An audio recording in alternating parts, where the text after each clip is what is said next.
Rio de Janeiro, a emissora da Fraternidade passa a apresentar Luz na Penumbra, programa que leva ao seu coração a mensagem da doutrina espírita.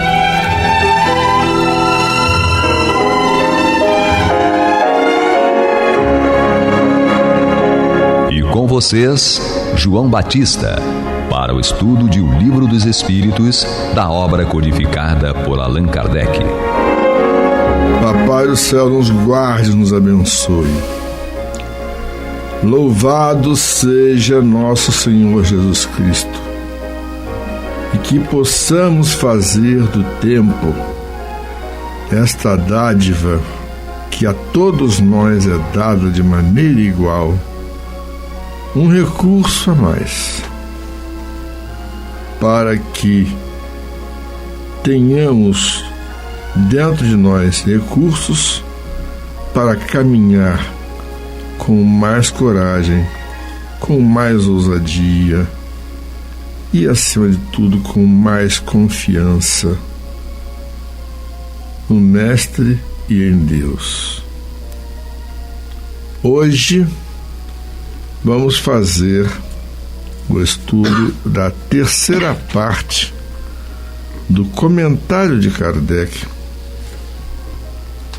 a pergunta 148, a resposta da pergunta 148, dada pelos Espíritos. Temos aqui conosco Guilhermina. Que bom estarmos juntos novamente. E Adalberto. Presente. Que a paz seja com todos nós. Ele está sempre presente, né? E é bom estar presente. Ô João, mesmo que depois de desencarne, não precisa nem bater tambor, eu venho assim mesmo. Tá bom. Tá bom. Pode deixar. Mas, bom, como é que eu vou fazer para bater tambor? Que eu não sei, que eu não sei bater tambor. É só pensar em encarnações passadas que tu era. Não, era, sei lá, músico, percussionista. Podia ser percussionista. Pode fazer evocação de Naná Vasconcelos, que ele te ajuda, não tem problema. Pode crer. Bom, gente, então, tocando para adiante, o estudo está sendo feito na tradução feita por Evandro Noleto Bezerra. Então, a Guilhermina vai começar. Tá bom? A leitura do material e depois, em sequência, o Adalberto vai terminar a leitura do texto. E depois nós vamos ter o comentário desenvolvido por ambos. Lembrando a pergunta, né? A pergunta 148. Não, do item materialismo, a pergunta 148. Não é de lastimar que o materialismo seja uma consequência de estudos que deveriam, ao contrário, mostrar ao homem a superioridade da inteligência que governa o mundo? Deve-se daí concluir que são perigosos esses estudos? Aí, dando continuidade à resposta dos espíritos. O comentário de Kardec. O homem tem, instintivamente, a convicção de que para ele nem tudo se extingue com a vida. Tem horror ao nada. Por mais que se obstine contra a ideia da vida futura, quando soar o momento supremo, poucos são os que não se perguntam o que vai ser dele, porque a ideia de deixar a vida para sempre tem algo de pungente. Quem de fato poderia encarar com indiferença uma separação absoluta, eterna, de tudo aquilo que amou? Quem poderia ver, sem terror, abrir-se diante de si o imenso abismo do nada, onde se aniquilassem para sempre todas as suas faculdades, todas as suas esperanças, e dizer a si mesmo: o quê? Depois de mim nada, nada mais que o vácuo? Tudo definitivamente acabado? Mais alguns dias e as minhas lembranças se terá apagado da memória dos que me sobreviverem. Em breve não restará nenhum vestígio da minha passagem pela terra. Até mesmo o bem que fiz será esquecido pelos ingratos a quem socorri. e nada para compensar tudo isso. Nenhuma outra perspectiva que a do meu corpo ruído pelos vermes. Nós vamos parar aqui. O Adalberto vai continuar, depois a gente volta para discutir. Continua o professor Rivaio. Este quadro não tem alguma coisa de horrível, de glacial? A religião ensina que não pode ser assim, e a razão nula o confirma. Mas essa existência futura, vaga e indefinida, nada tem que satisfaça ao nosso amor pelo positivo, o que em muitas gera a dúvida. Possuímos uma alma, está certo, mas o que é nossa alma? Tem forma, uma aparência qualquer? É um ser limitado ou indefinido? Dizem alguns que é o sopro de Deus, outros uma centelha, outros uma parcela do grande todo, o princípio da vida e da inteligência. Mas de tudo isso, o que ficamos sabemos? Que nos importa ter uma alma se depois da morte ela se confunde com a imensidade como as gotas d'água no oceano? A perda da nossa individualidade não equivale para nós ao nada? Diz-se também que a alma é imaterial, mas uma coisa imaterial não pode ter proporções definidas. Para nós é o nada. A religião ainda nos ensina que seremos felizes ou infelizes conforme o bem ou o mal que houvermos feito.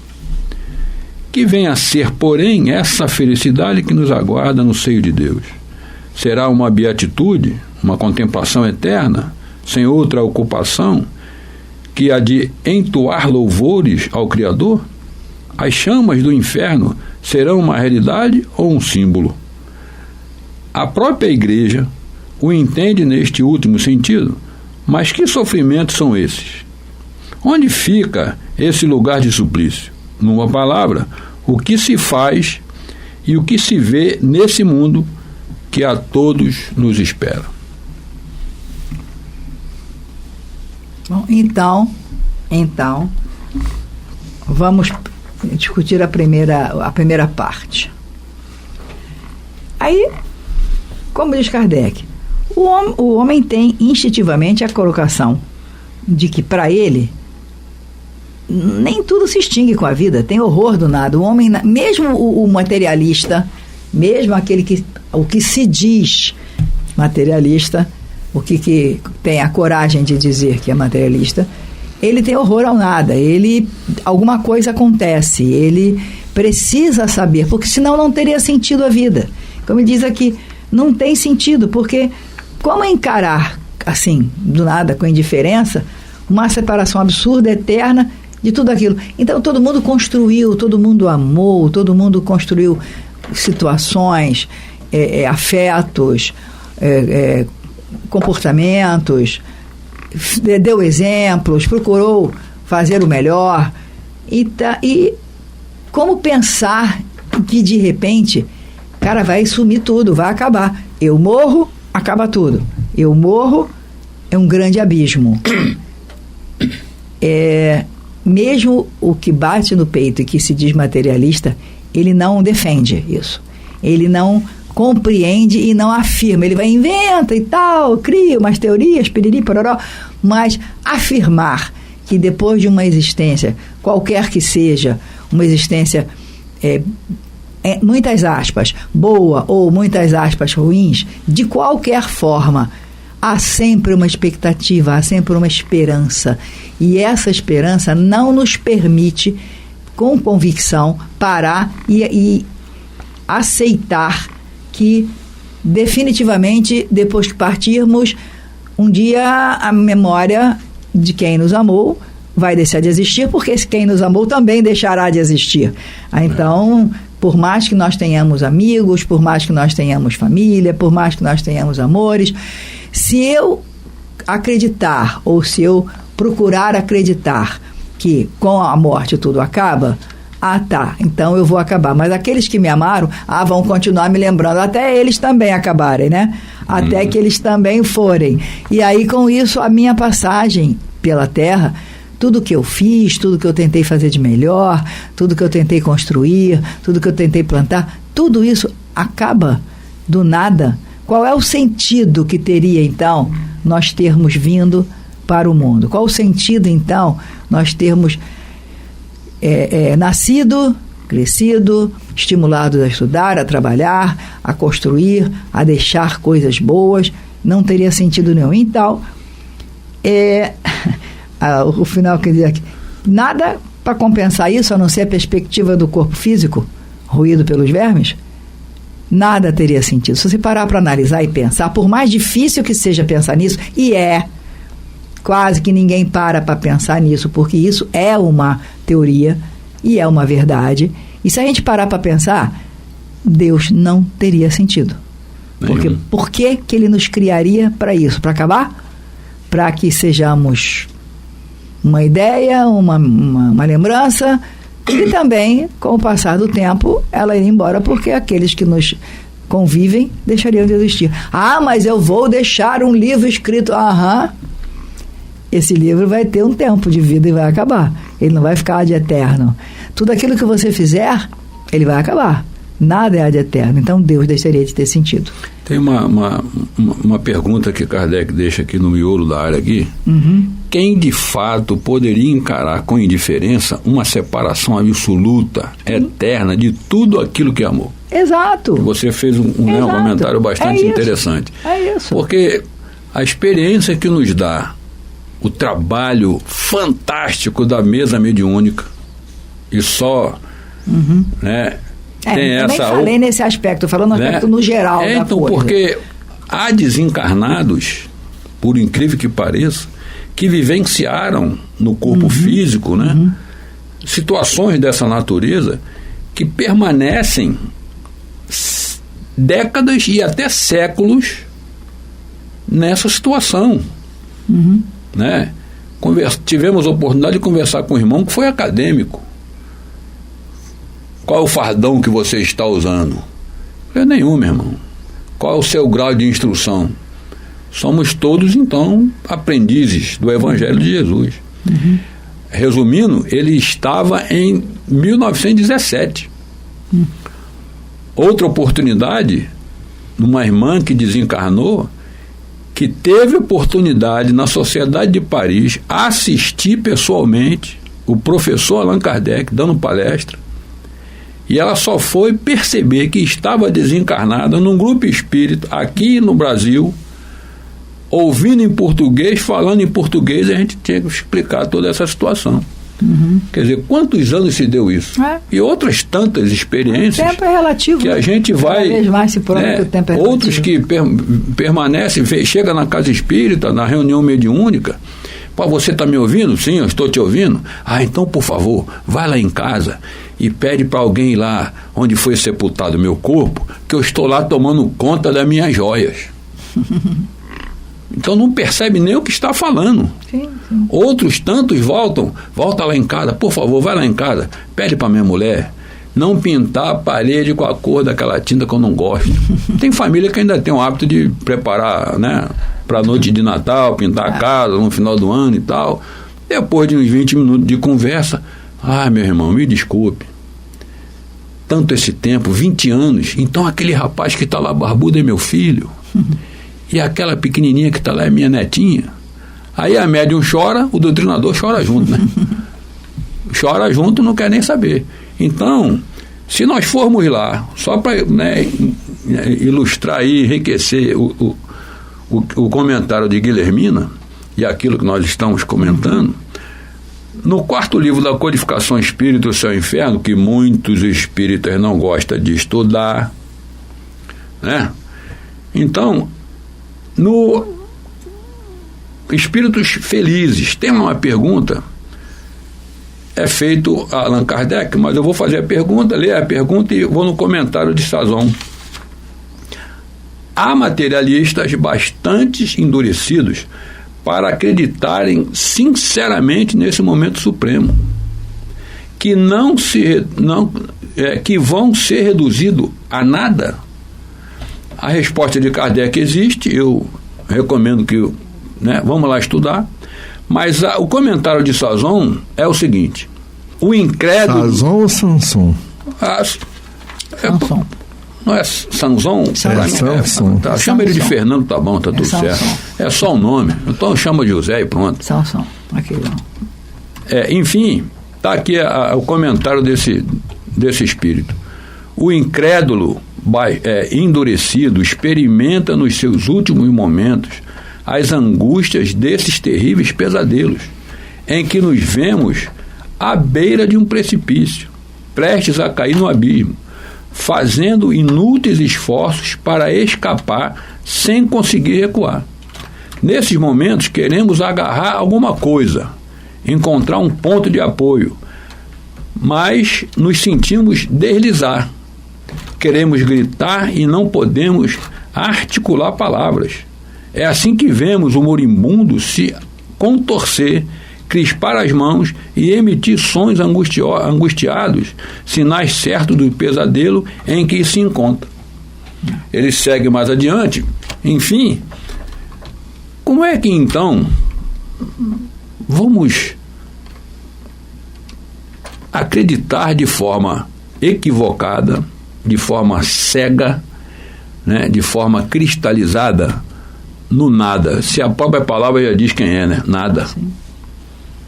É um vazio. É um vazio. Então, depois, quando o Zé Maria vai lá e...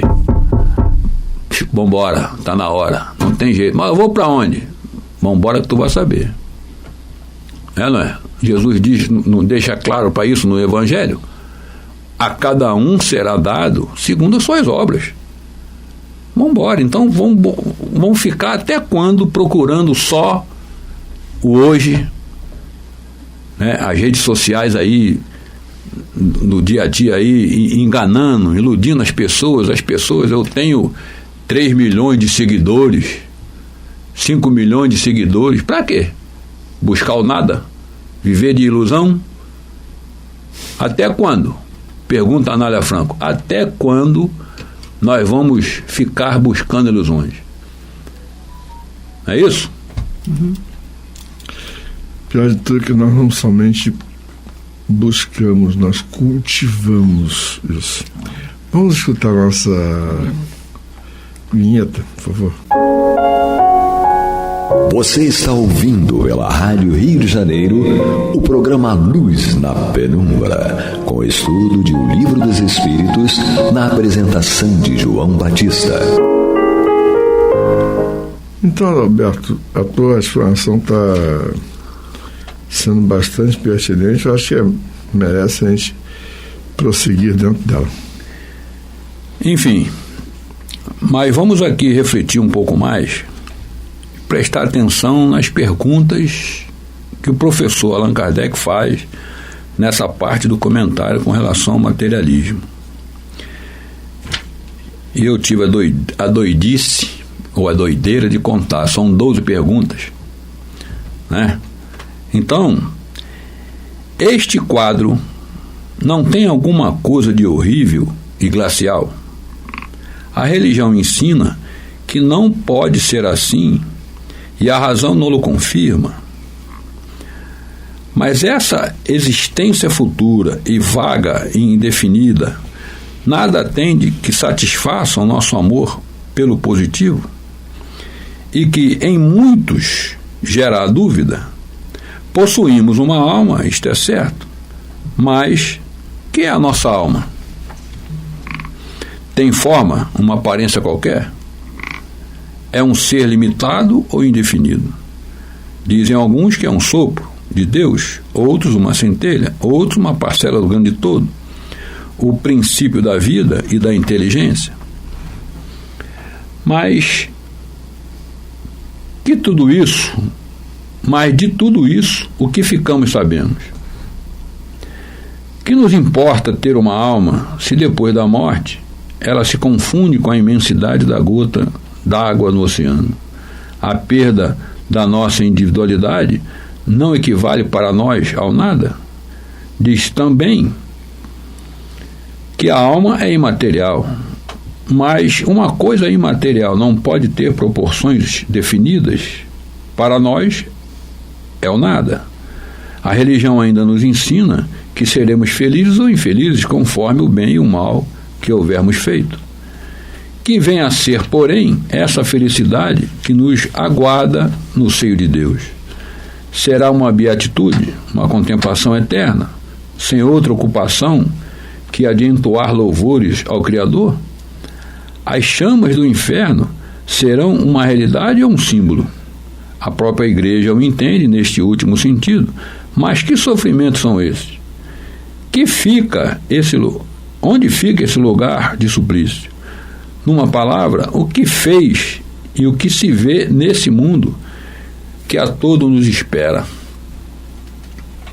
São 12 perguntas para nós buscarmos individualmente e começar a interagir com essa pergunta e buscarmos resposta em nós mesmos. Se nós não estivermos cristalizados no orgulho, em achando que é dono da verdade, né? E aí vamos prestar atenção lá numa frase de Kardec, que foi citada aqui: o homem que considerar sua razão infalível está bem perto do erro. Busquemos então essas situações. Num passado não muito longe, na mesa mediúnica, tivemos a oportunidade de conversar com um cientista, que era um desses que acreditava na própria verdade dele. Então nós citamos essa palavra de Kardec e perguntamos a ele se ele tinha, quando encarnado, ouvido falar no professor William Crookes. Ele disse que sim. Então, meu irmão, esse cientista veio a público dizendo que ia estudar de forma correta, de forma sincera, o espiritismo e que iria desmascará-lo. Mas depois de estudar com seriedade, ele voltou a público e disse que era uma realidade. Não muito longe, aqui conosco, viveu conosco o doutor Enéas Carneiro, né? Não, interessante que a ordem que ele teve da Sociedade Britânica de Ciências foi provar que o espiritismo era uma farsa. É isso aí. Ele fez as experiências à luz do dia, com uma porção de testemunhos, com uma porção de atas. Muitas experiências. Publicadas e tal. Ao final ele chegou e apresentou o resultado e disse: senhores, não conheço, nunca conheci, nunca tive a oportunidade de ter contato direto com o senhor Allan Kardec ou Hippolyte Rivail, seja qual for o nome que ele use, o pseudônimo ou o nome. O fato é o seguinte: eu estudei os fatos e depois de ter estudado os fatos eu posso dizer: tudo isso é verdade. É isso aí. Foi. Ele quase foi expulso da Sociedade Britânica de Ciência.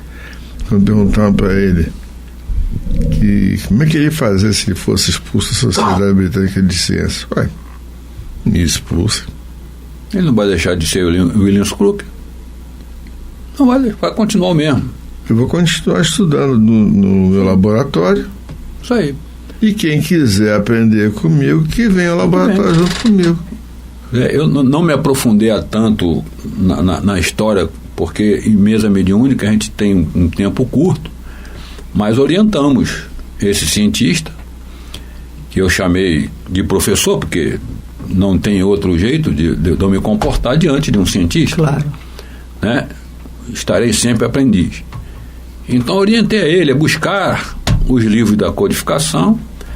Particularmente para ele orientamos buscar a Gênese, né? Para ele tomar ciência direto, né? Com a Gênese, o quinto livro da codificação. E falei para ele: se te interessar aprofundar, estude a codificação, depois busca o professor Pedrão, né? A grande síntese, Pietro Baldi. E ele foi com Deus, está tudo certo. Tomara a Deus que esteja estudando e orientando a todo mundo aí. Então precisamos entender que depende de nós. Não é isso? Exato. Reflitamos bem a respeito de tudo isso. Que Papai do Céu nos guarde e nos abençoe. Que louvado seja nosso Senhor Jesus Cristo. E que possamos fazer do tempo esta dádiva que a todos nós é dada de maneira igual. Um recurso a mais, para que a nossa caminhada seja cada dia mais firme e consistente na conquista dos valores morais que nos levarão à verdadeira felicidade. Graças a Deus. Graças a Deus. Você está ouvindo o programa Luz na Penumbra.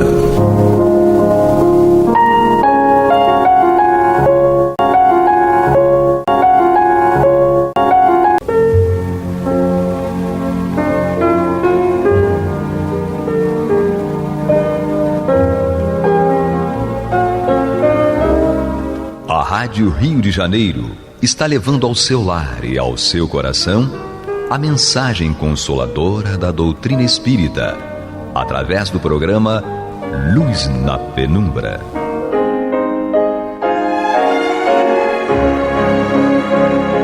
E com vocês, Antônio de Pádua Barbosa, para comentar o Evangelho segundo o Espiritismo, da obra codificada por Allan Kardec.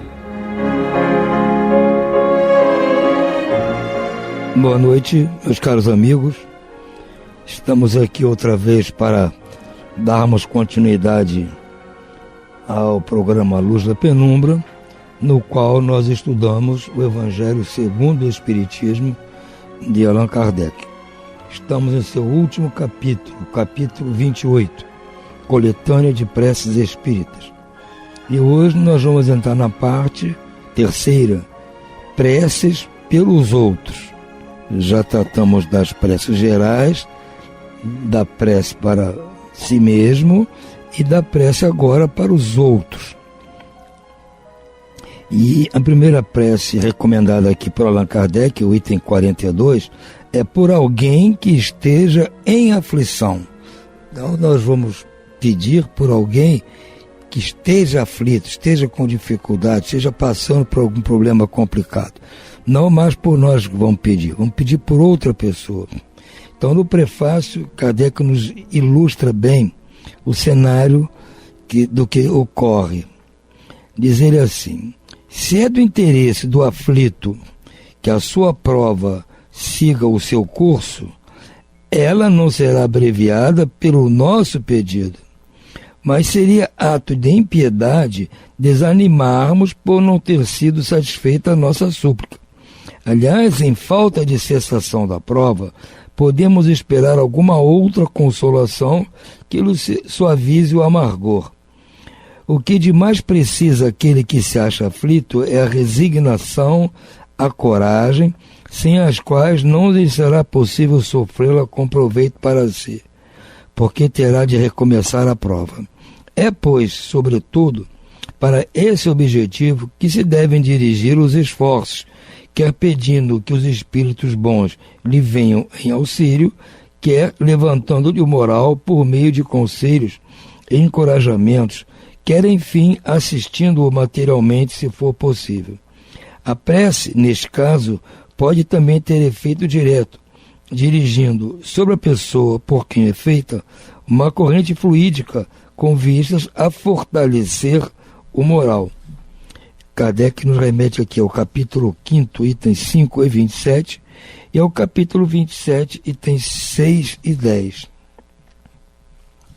O que ele está nos ilustrando aqui, isso tanto vale para a prece que estão fazendo pela aflição que outra pessoa está passando, como eventualmente também atenderia caso fôssemos nós que estivéssemos em aflição e nós estivéssemos orando por nós mesmos, né?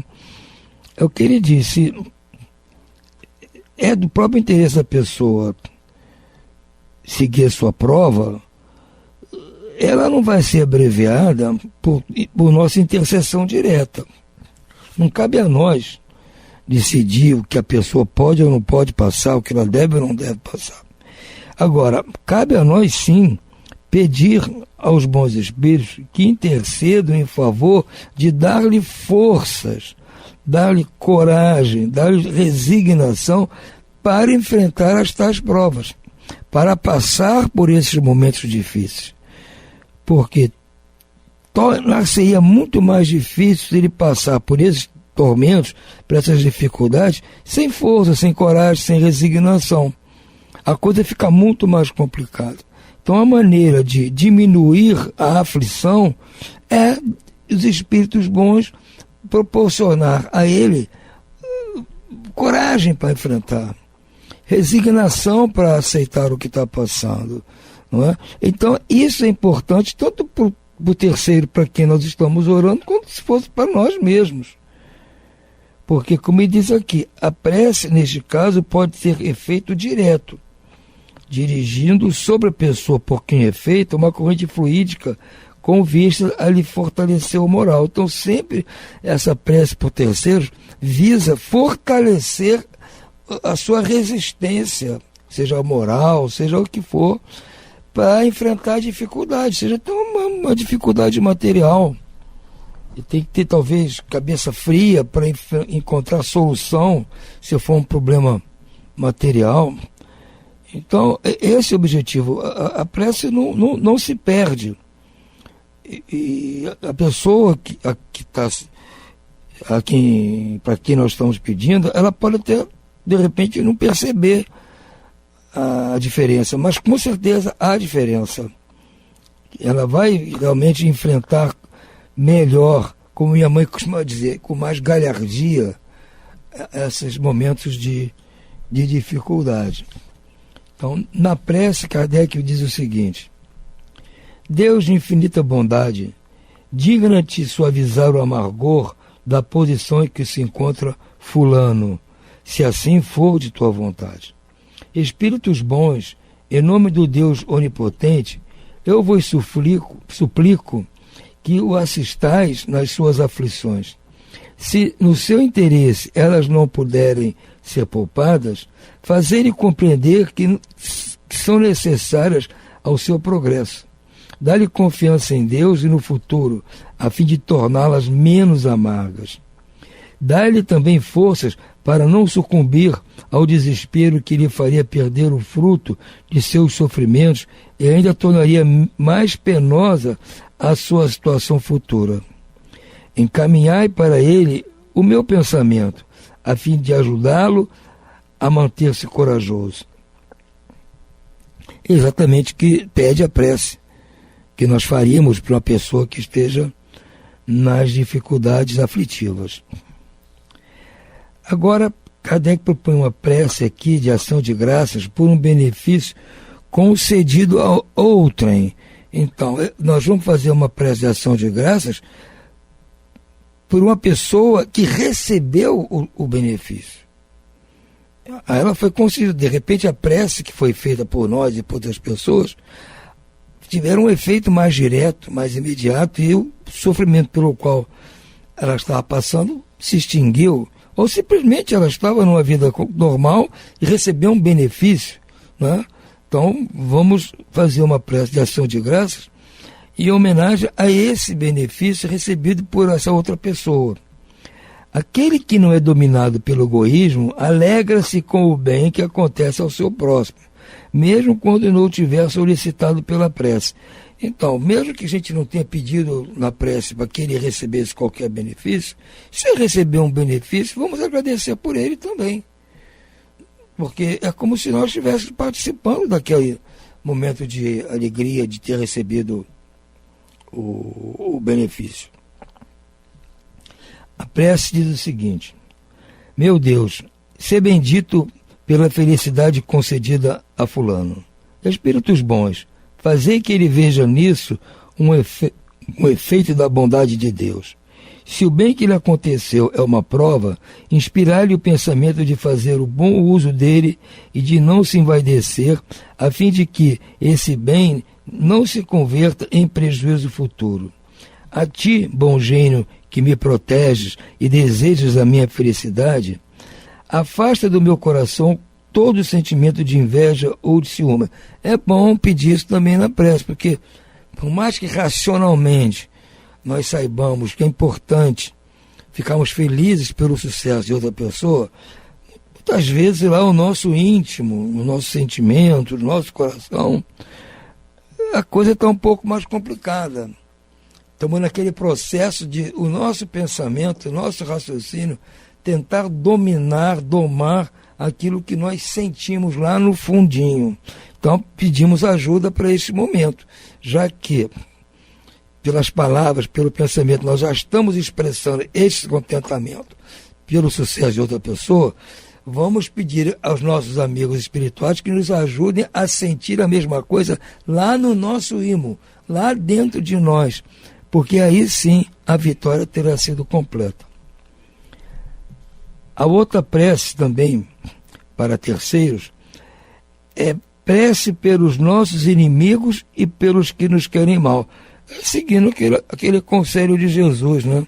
Que nós orássemos por aqueles que nos fazem mal, nos desejam mal, que nos perseguem, nos ofendem, etc. Porque orar só por aqueles que nos amam não estão fazendo nada de diferente, nada de novo. Até vamos dizer, os iníquos fazem isso. Então não estamos sendo diferentes. Então diz assim o prefácio: disse Jesus, amai até mesmo os vossos inimigos. Esta máxima é o sublime da caridade cristã. Mas ao proferi-la, Jesus não pretendeu que devamos ter para com os nossos inimigos o carinho que dispensamos aos amigos.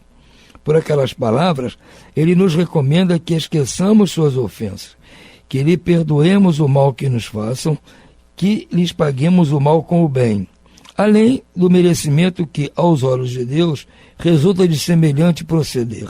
Ele mostra aos homens a verdadeira superioridade. Capítulos 12, itens 3 e 4. Então Kardec está lembrando aqui o que Jesus nos pediu. Tem um capítulo aqui que trata deste assunto, amar os inimigos, o capítulo 12, que ele refere-se aqui. Porque, como disse Jesus, amar quem nos ama, não estamos fazendo nada de diferente, né?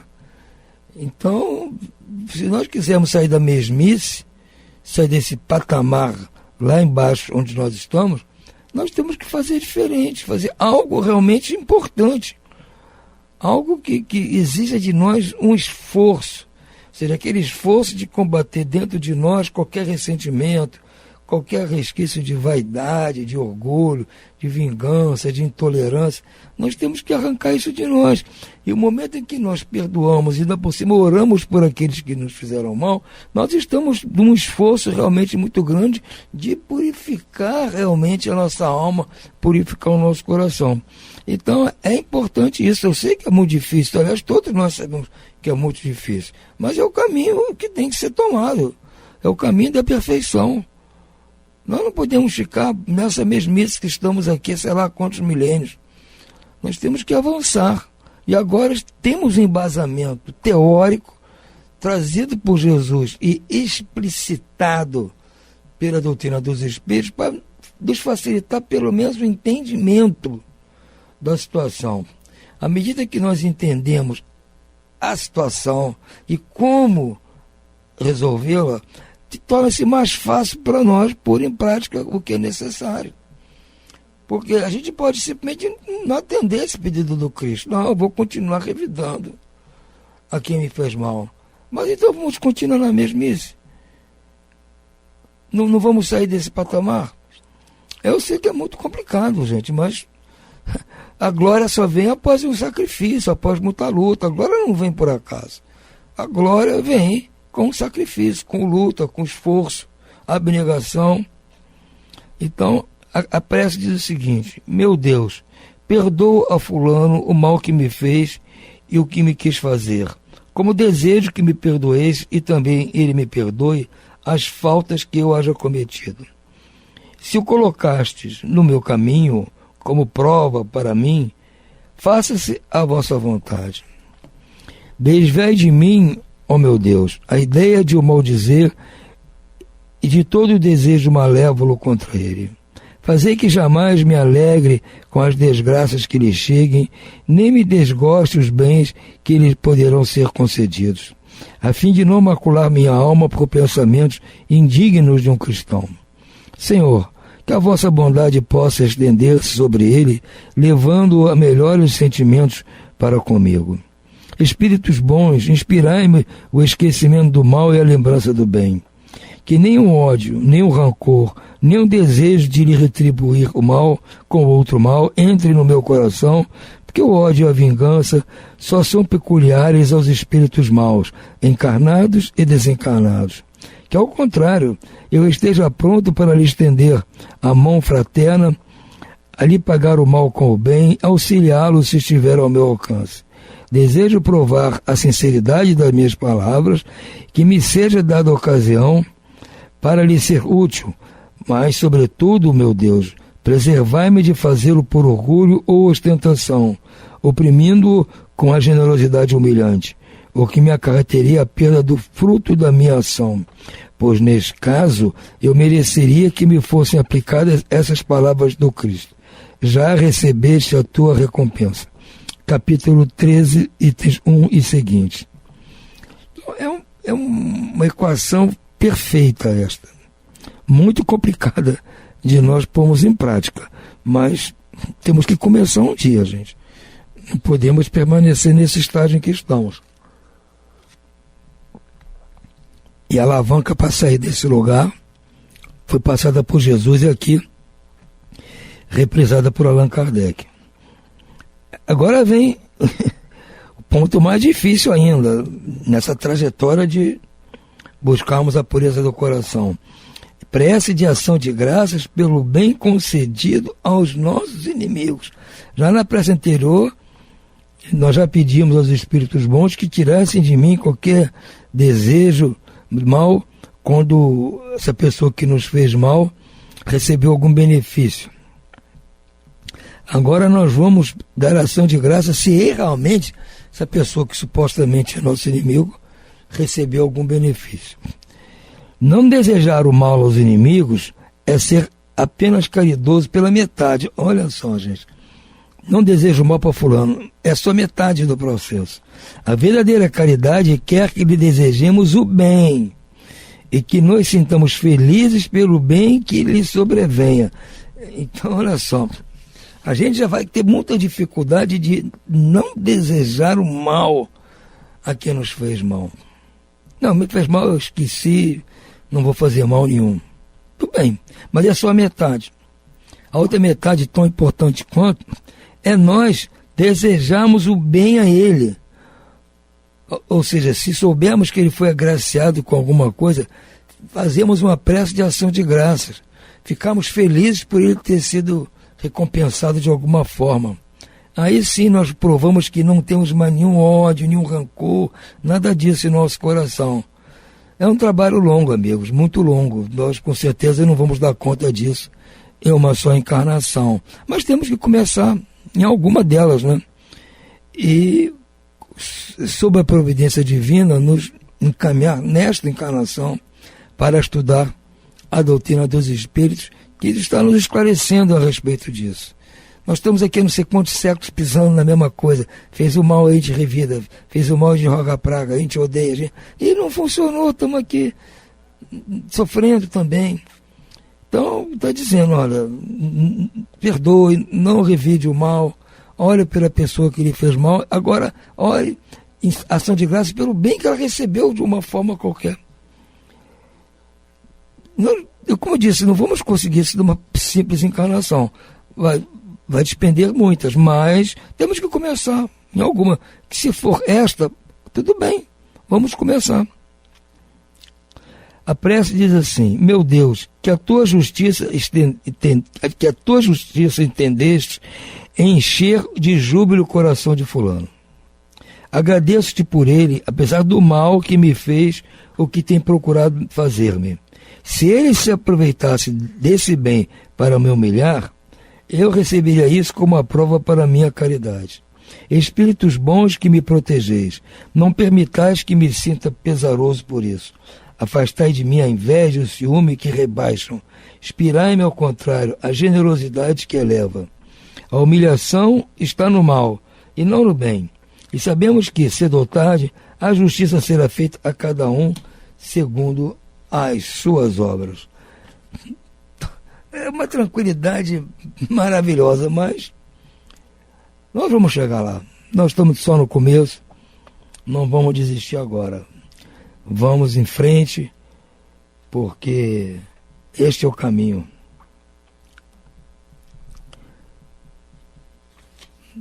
Agora tem a prece, Kardec propõe, pelos inimigos do Espiritismo. E realmente, na época de Allan Kardec, isso era muito, assim, forte, né? Que o Espiritismo estava começando, e isso mexia com as religiões estabelecidas, com os critérios deles, com as benesses, com tudo aquilo que estava estruturado sei lá há quanto tempo. Então, quando você mexe com essas coisas estruturadas, mesmo que elas estejam erradas, elas vão reagir, não vão ficar quietas, vendo que está prestes a se destruir seu castelinho de cartas, né? Isso acontece até hoje em dia, quando aparece alguém que começa a mexer com as estruturas corrompidas, essas estruturas reagem, às vezes reagem violentamente. O Espiritismo passou por isso no século XIX, mas eu fico feliz que hoje em dia já não é assim. Há pessoas que, por não entender o que é o Espiritismo, falam um monte de bobagem a respeito, né? Mas não é a maioria. A maioria pode até não concordar com o Espiritismo, é um direito de cada um aceitar o que achar que deve aceitar, mas não fica assim, inventando moda, ofendendo, rogando praga, como se diz aí na gíria, falando mal, dizendo que nada disso. A pessoa não aceita, não concorda, o direito dela. Da mesma maneira que nós temos que agir com relação às outras religiões. Podemos não concordar, mas nem por isso vamos criar qualquer problema, vamos ser inimigo daquela religião. Assim, eu não vejo hoje um número muito grande de pessoas que se dizem ou se propõem ser inimigos do Espiritismo. Mas esse tema aqui é um pouco longo, então nós vamos deixar para estudá-lo no próximo programa, já que perderíamos o raciocínio se o interrompêssemos no meio para dar prosseguimento depois. Então vamos deixar para começar no próximo programa. Por hora nós vamos ficando por aqui. Uma boa noite a todos e muita paz.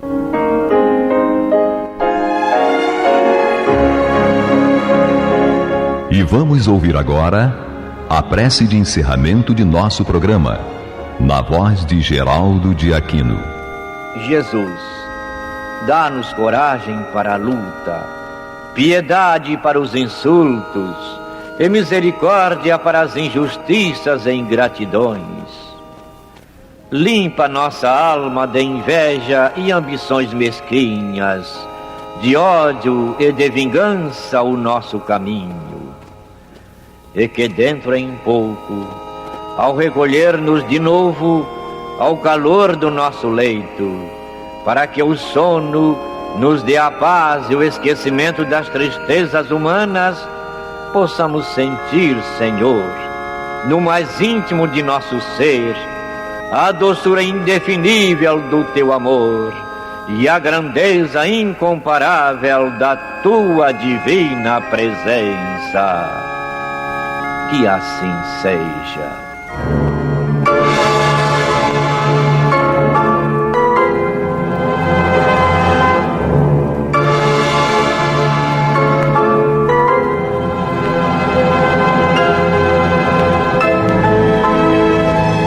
Acabamos de apresentar o programa Luz na Penumbra, que voltará a ser apresentado amanhã às 21 horas nesta emissora.